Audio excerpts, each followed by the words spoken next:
Mad ideas, crazy designs. Every year, Swiss custom company Rinspeed come up with a spectacular prototype to impress the big manufacturers at the show in Geneva. Until now, the only thing that was waterproof about most cars was their tires. But this model is a world apart in true James Bond style.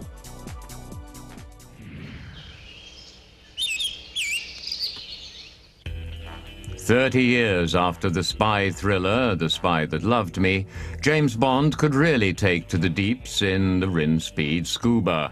The film's underwater scenes were staged, but the Squba doesn't need any special effects.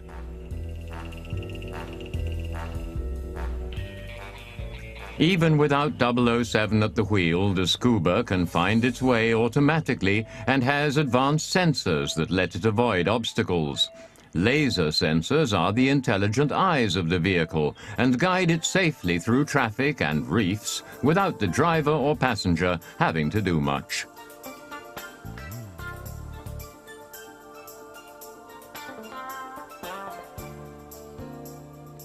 An electric motor in the rear of the stripped Lotus Elise moves the Squba on land. 54 kilowatts or 74 horsepower give a torque of 160 newton meters and gets the car from 0 to 100 in under 10 seconds.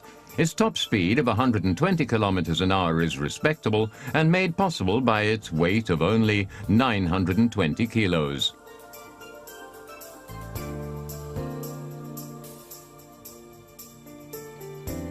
When Agent 007 gets in his Squba, it's not just the roadworthiness he'd be interested in. For sporty and water-resistant performance, there is a special power plant from KW Automotive, rust-proof obviously. There are also oversized Pirelli tires on 17 and 18-inch custom wheels. Zero emissions, the Squba moves around without any exhaust. Two propellers at the rear move the Elise in the water with 1.6 kilowatts of power.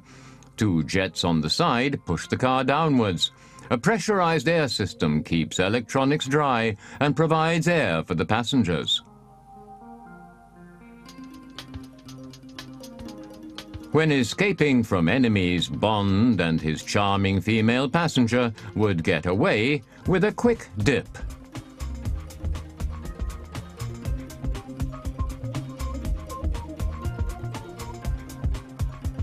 In the water, the propeller system produces up to 6 kilometers per hour. Once the 3.6 kilowatt jets kick in to submerge the vehicle, the top speed is reduced to 3 kilometers an hour.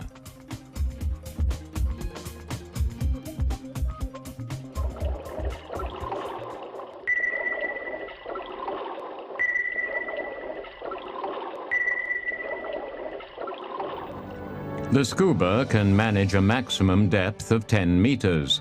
Rinspeed completely stripped the Elise and filled much of it with styropor to give the vehicle enough buoyancy to swim on the surface.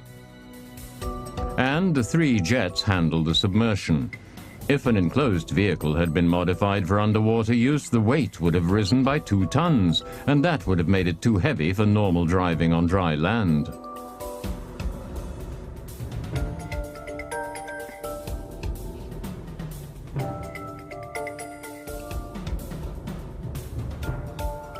The open Elise has the advantage that driver and passenger can get out easily. With an enclosed cabin, water pressure would make it impossible to open the doors. When the Squba is submerged, compressed air makes it possible for driver and passenger to breathe, just like divers do.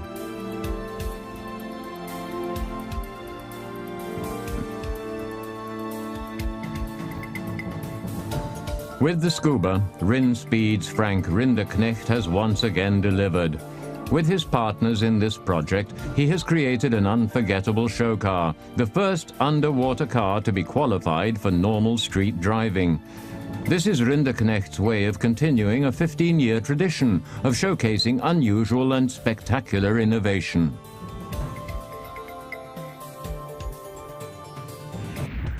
Yellow Talbot was the Rinspeed eye-catcher 12 years ago. It reminded of the Talbot Lago 150 SS of 1938, with its mix of nostalgic and futuristic elements. Yesterday and tomorrow were also evoked in the 1998 Ego rocket.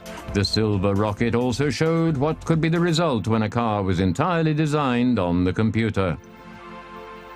In 1999, practicality was the motto. With the X-Trem, Rinspeed created an all-purpose vehicle including an air-cushion drive and a loading system for pickup trucks, the latter even continuing into series production. The loading surface was also a feature of Tattoo.com by Rinspeed. It carried a tiny underwater scooter, and the vehicle had pneumatic suspension which adapted to almost any terrain.